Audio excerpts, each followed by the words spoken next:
Welcome to 1202, the Human Factors Podcast. The podcast that covers all things about humans, technology, and particularly the bits in between. And welcome to 1202, the Human Factors Podcast. And in this episode, we're exploring deeper into the rail domain, and in particular, rail investigations. But before that, the other week was HFES conference, and in our sister channel, Human Factors Cast, Nick Rome and I completed the longest live stream I've ever participated in. Being not one of the cool kids, then live streaming isn't really my thing, except for what we do with the podcasting. But this was a fascinating experience because Nick was out in Atlanta on site, and I got to sit here in the UK. So I think I was slightly done somewhere along the line, but it was fantastic to have because we were live streaming for nearly 12 hours. So I got very comfortable.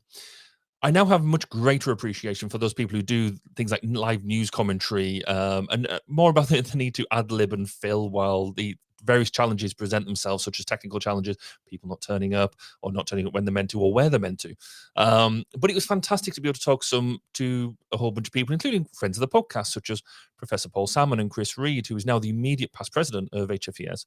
And we also made some new friends, such as Caroline Sumrich, the new president of HFES, Christy Harper, Rose Figueroa, and Jules Tripp, to name but a few. And hopefully they'll be coming on to this podcast to give us some of their insights at some point in the future.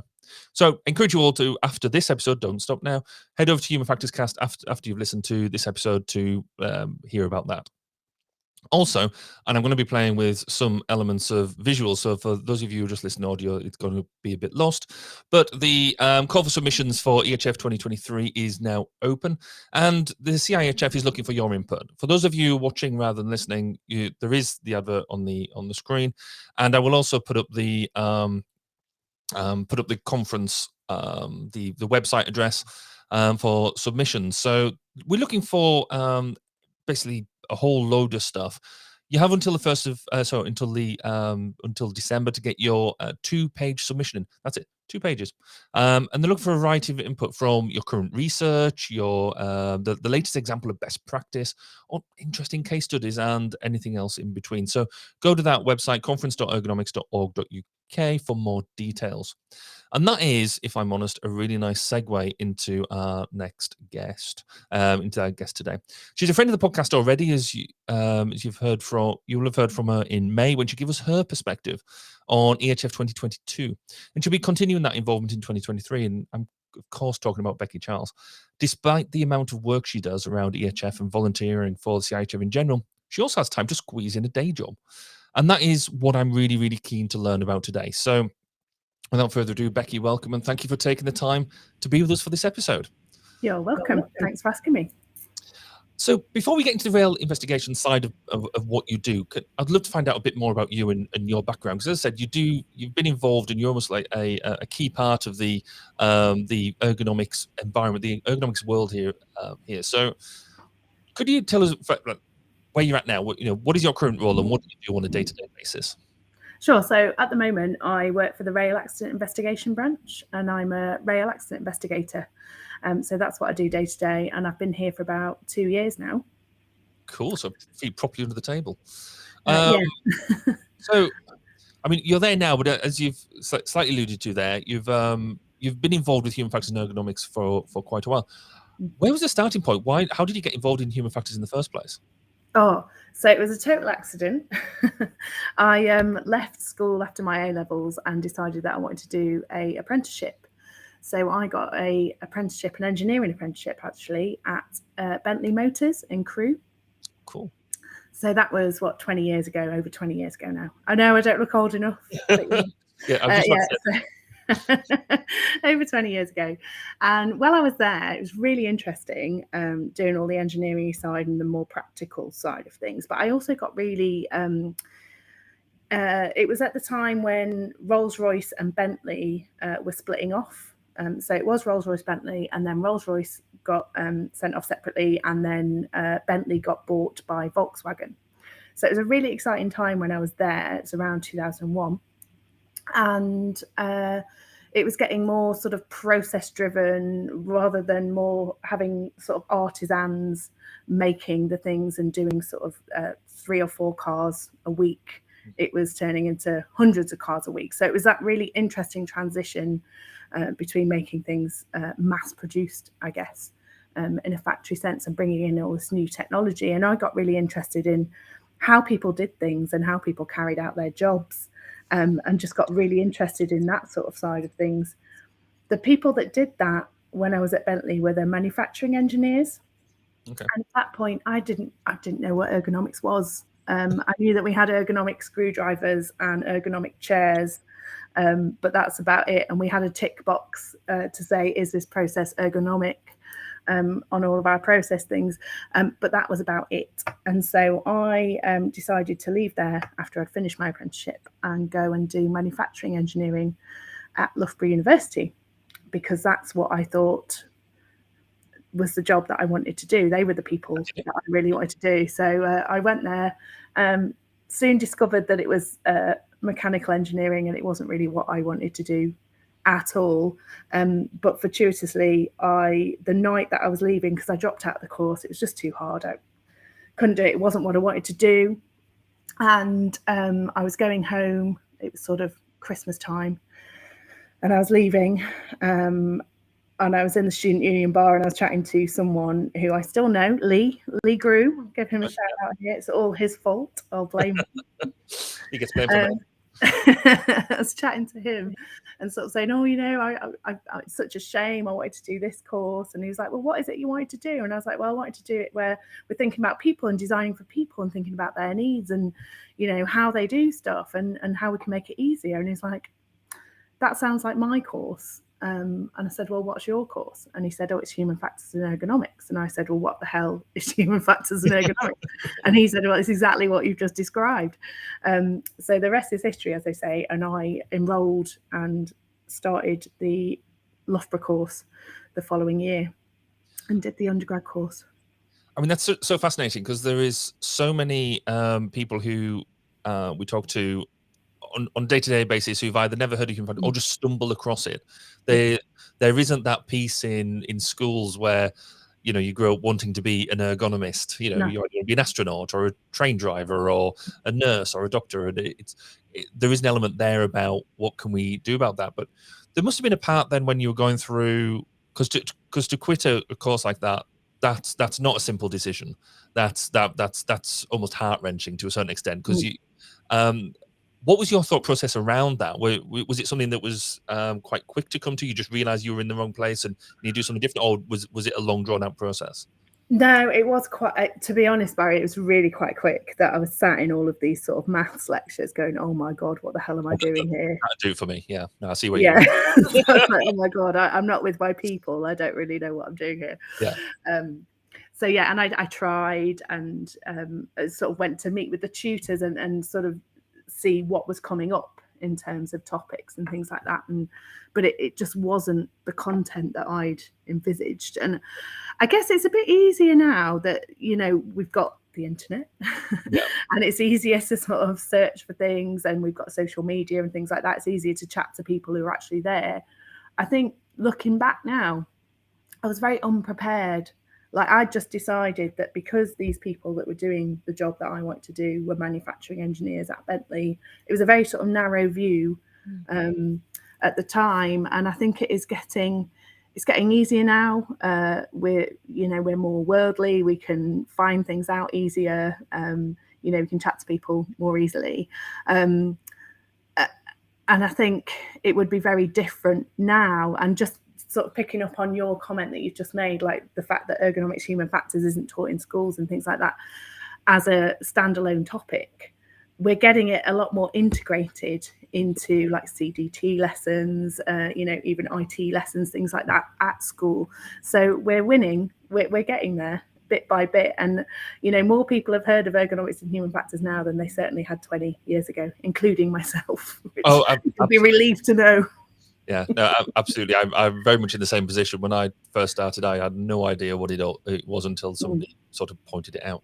So you've now got a nice shiny degree in human factors. What's been the career path since then? What's been your trail of amazement or destruction, depending on which way you want to look at it? I wonder what you were going to say then.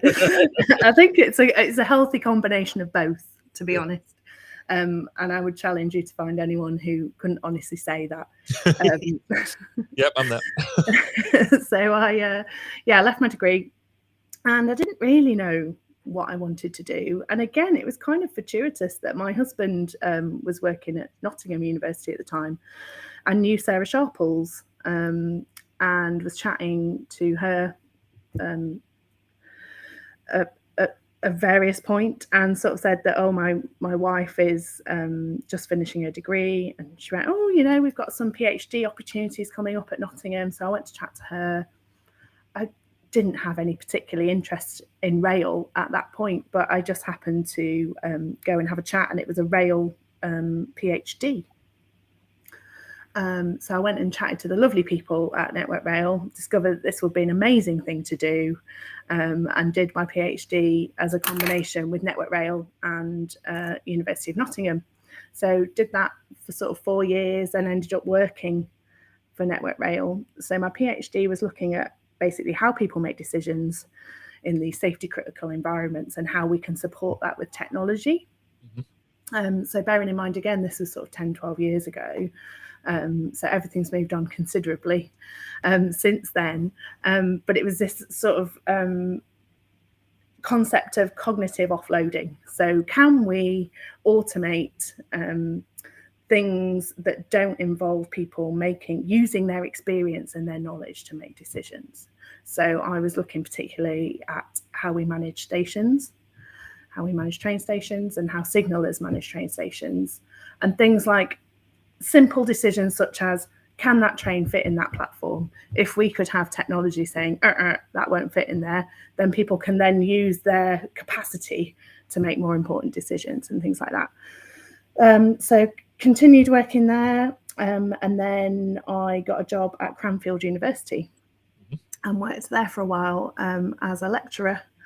It's more aviation based.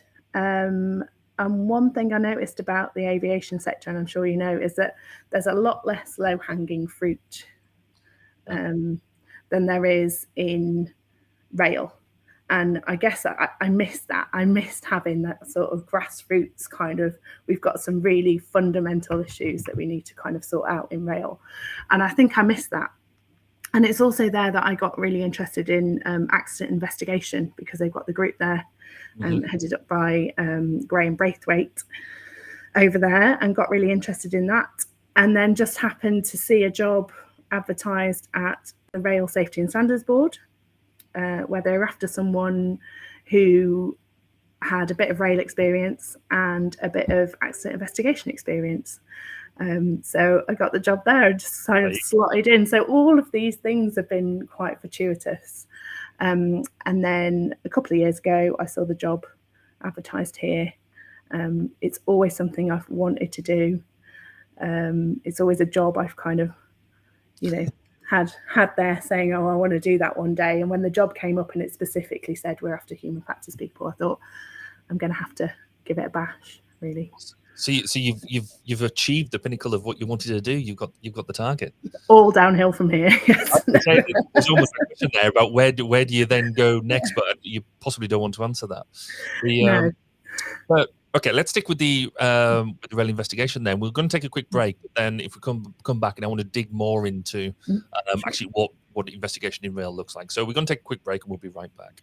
Sure. You are listening to 1202, the Human Factors Podcast. We wanted to take the opportunity to say thank you for your support. You can help further by rating us through your podcast provider, sharing us through social media, and telling your friends and colleagues. Let's work together in raising awareness of the value in putting users at the center of what we do. And welcome back, and we're here talking with Becky Charles about human factors involvement in rail investigations. So, Becky, I guess start from the top then. What sort of events do you get involved with? What's your what's the breadth of things you can do? Okay, so the rail accident investigation branch, just to take a step back a little bit further, we were actually we came to fruition in 2005, and it was following the Ladbroke Grove incident in 1999. So it was decided that we needed a independent rail accident investigation body, similar to the air accident investigation branch and the marine accident investigation branch that was already in existence. So we're totally independent as we can be, and we're all about safety learning. So although we work closely with Network Rail, the ORR, RSSB, we're not associated with them. Okay. So we're 100% not for blame. We're about safety learning. And since we were, developed, is that the word? I can't get my words out today, Barry. Since we opened or began our work in 2005, we've now completed over 500 investigations or safety bulletins or digests. Wow. And the things that we get involved in are anything to do with a moving train. So we don't get involved in anything like slips, trips and falls at stations or anything like that. But we'll get involved in anything that involves a fatality or anything that involves serious injury of more than 5 people or anything that has, a lot of monetary damage. I think it's around 2 million euros. So anything like that we'll get involved in automatically. But as we're interested in safety learning, it's up to us really what we investigate beyond that. So anything that we think could provide valuable learning to the industry, we will investigate further and make recommendations on industry to improve safety. So you're part of a team. Are you all HR practitioners, or do you have a range of disciplines involved? No, so it's really interesting. So we all come in. There's I think there's 22 inspectors at the moment. So we have a team in Derby and we have a team also down here in Farnborough. So the idea behind that is that we can be deployable in most of the country within sort of 30 minutes, but we all come in to the branch with our own specialisms. Right. So at the moment there's 3 of us that are particularly or specifically HF, but we have rail ops experts, we have track experts, we have level crossing engineers, signalling engineers, derailment experts. All of these people come in with a lot of experience behind them in their own areas, and then we're all put through a very rigorous training program of around 18 months to 2 years, where we're all sort of brought up to a similar level.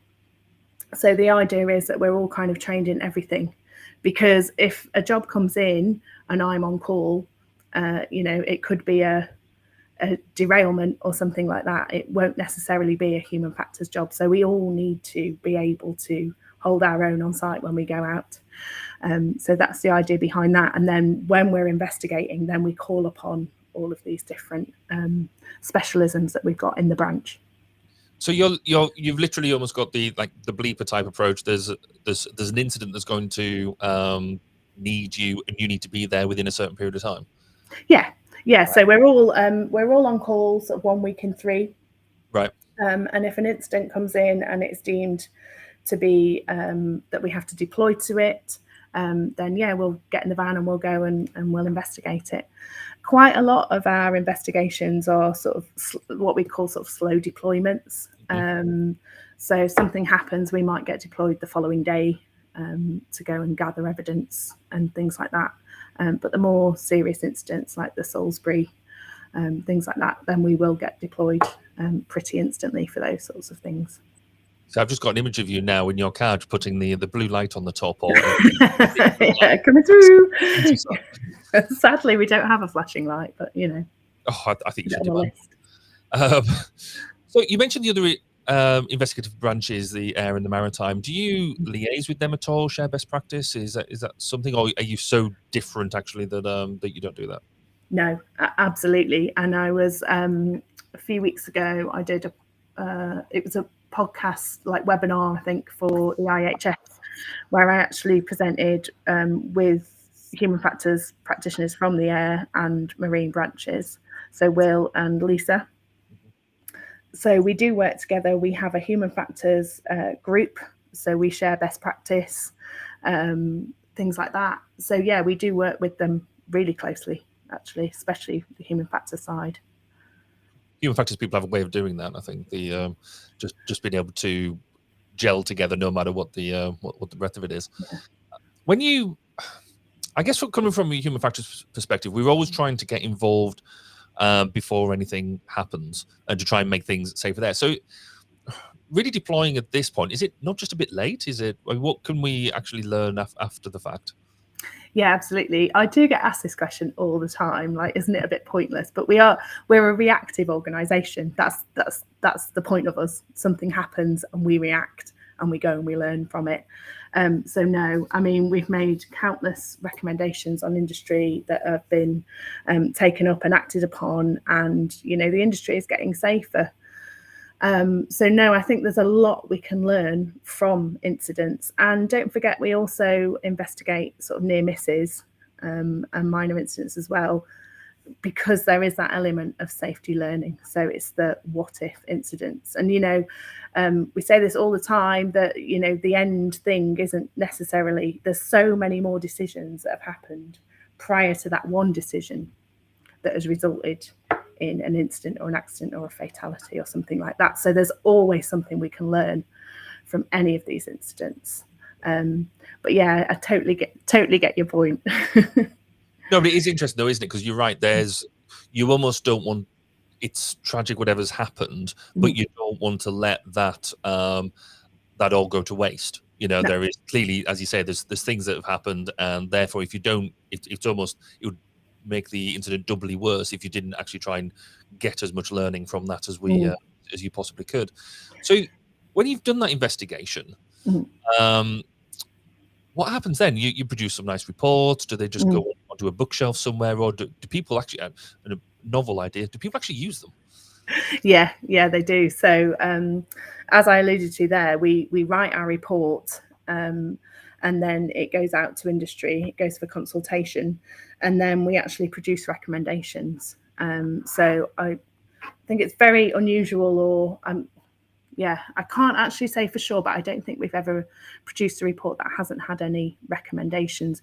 And these are made to industry, so to different organisations, manufacturers, things like that. So these recommendations are made, and then they're actually tracked on our website. So anyone can log on to our website, reib.gov.uk, and have a look at the kind of recommendations that we make on industry, and see actually what has happened and what has occurred as a result of those recommendations. So I was quite impressed, actually, good, because if you go and look on the website, a lot of the communications there, that I don't want to say nothing's hidden in a way, but nothing seems to be hidden in that. There was obviously a recent incident up at Carlisle, and already there was some stuff out on there. So clearly there's a culture of openness and about almost reporting what you can when you can. Is that something that you are actively pushed to do, or is it just part of the process? It's part of our process, and it's part of our legislation. We're there to provide the safety learning, so we're open and transparent as far as we can be. And I was actually up in Carlisle. I was deployed up to Carlisle, actually. And it's this constant, like, you're feeding back to senior management, not me personally, but the LI who was on site was constantly feeding back to the senior management team and letting them know what was happening and who was on site. And, it is very dynamic when things like that do happen. And we are very keen to get something out as soon as we possibly can when we know that we've got some very solid facts to report. So I guess that's going to be a very fine line, hasn't it? Because you don't want to push stuff out too early, just in case it's wrong or it gives you the wrong end of the stick or something like that. But no, I thought the Carlisle thing was quite fortuitous, because that's where I grew up. So is it? Northern lad, really. You just couldn't tell. So obviously you've been around the rail industry for quite a while. What's your, I guess, with what you're doing at the moment, what's the biggest area of interest from a human factors perspective that you're looking at the moment? Oh, yeah.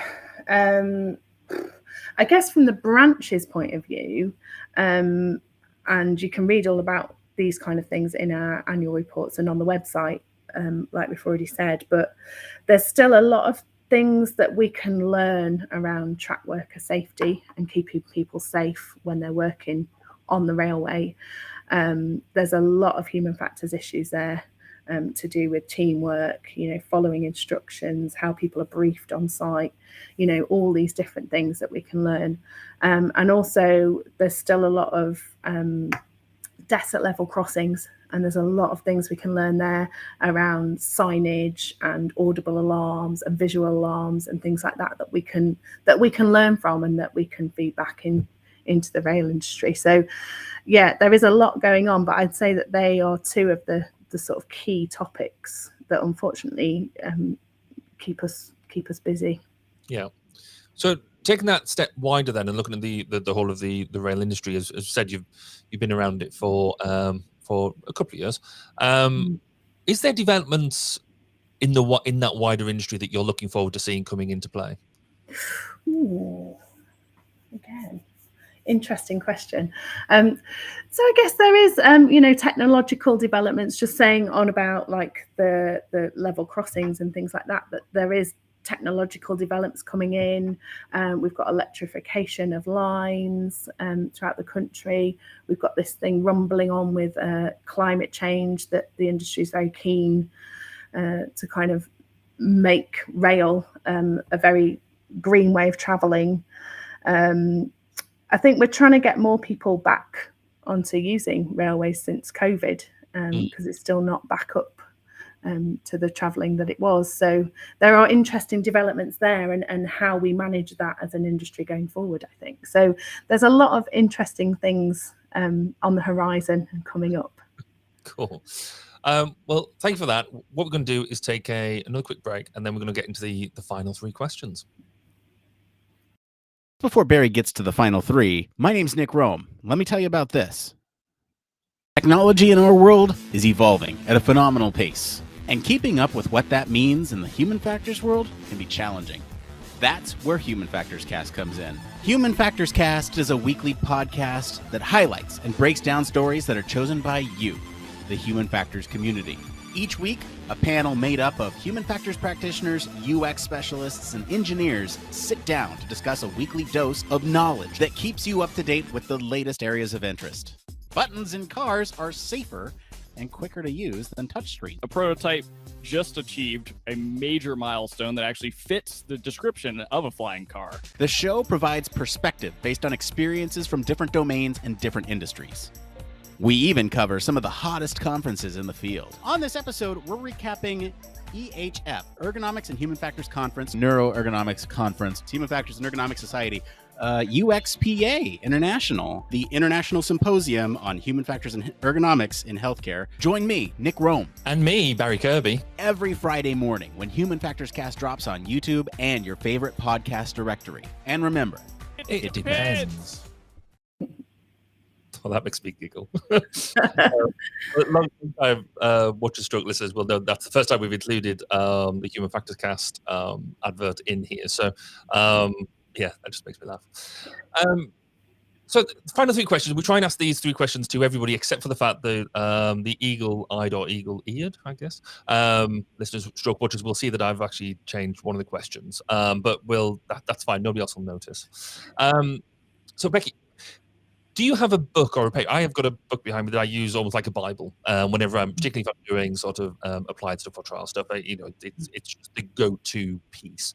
But do you have a book or a paper that you go back to repeatedly, be it a technical or even a fiction book? Yeah, absolutely. It's probably the same one, I'm betting, as yours. It's the Human Factors Methods book, the Neville Stanton one. Yeah, that one, that blue one there. It is well thumbed. It is on my desk permanently. I've got a couple of copies. I've got one at work and I've got one at home. But yeah, it's brilliant. Anything like that where it's just a quick reference guide and you can sort of double check your thinking as well, I think. So you're like, I'm sure there's a method for that, but I mean, there's so many human factors methods out there now, which is brilliant. And it's just great to have that physical book that you can just flick through. But the other ones that I use quite a lot it's actually a bunch of proceedings from the Rail Human Factors conferences, but they're brilliant. And I've got, again, 2 or 3 just hard copies, but they're brilliant for sort of double checking things, and there's such a wide array of topics in there that you can go, oh, you know, I want to know about this, and someone's written something about it or referenced a paper about it. So I find them really useful as well. So yeah, I think they're the ones that are on my bookshelf and well used. So if you go back just a couple of years, obviously, what advice would you give your younger self if you knew what you knew now? You go back to any point back in time. What would a sage piece of advice that you'll give yourself be? I would say, it sounds really corny, but I think it is just have some sort of level of self-belief that everything will work out in the end, and do things that you enjoy and not things that you think you should do to sort of please people. I think that's why, I mean, it worked out fortuitously for me in the end, but I think I went into engineering because I thought that's what I should do. My dad was an engineer, my brother was an engineer, and I kind of thought that that's the path that I should take.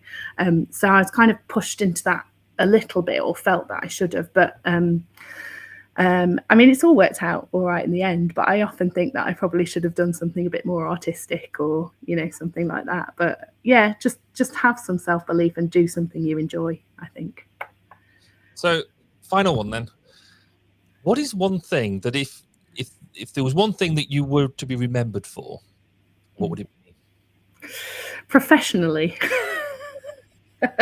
Remembered for stuff that we can say on a PG podcast.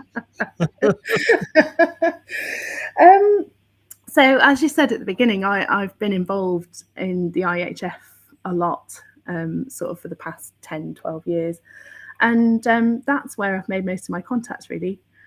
And I think I'd like to be remembered as someone who is, you know, and helpful, someone who's helped people get their own ergonomics and human factors careers off the ground, been a sort of useful mentor. And I think more sort of that area, I'm not on about changing the world or, you know, discovering anything or coming up with some, you know, brand new method. I just want to be remembered as someone who's nice and helpful, and pretty all right at their job. I think that'll do me. And I think you achieved that very well, even when you're chivying us through conferences and saying, "Get in." Yeah, come on, in you go. Tea break's over. You do it in such a nice way. Becky, that's been absolutely brilliant. Thank you ever so much for sharing that time to give us the insight into what you're doing. If people want to get in touch with you, how would they do that? Yeah, so you can find me on LinkedIn. I'm just Rebecca Charles on there. There's not many Rebecca Charleses who are accident investigators, so you should be able to find me quite easily on there. So that's brilliant. Thank you. And thank you to everyone for taking the time to listen to this episode. If you found it interesting, then please do leave us a 5-star review wherever you're listening to it. It really, really does make a difference. And do share with your friends and colleagues, either face-to-face or on social media. And that's it for this week's episode. We shall see you all on the next one. Thank you for listening to 1202, the Human Factors Podcast. Please do get in touch with your thoughts, questions, and comments. You can contact us on social media such as Twitter, LinkedIn, and Facebook at 1202 Podcast. See you next time. And remember, it's more than just common sense.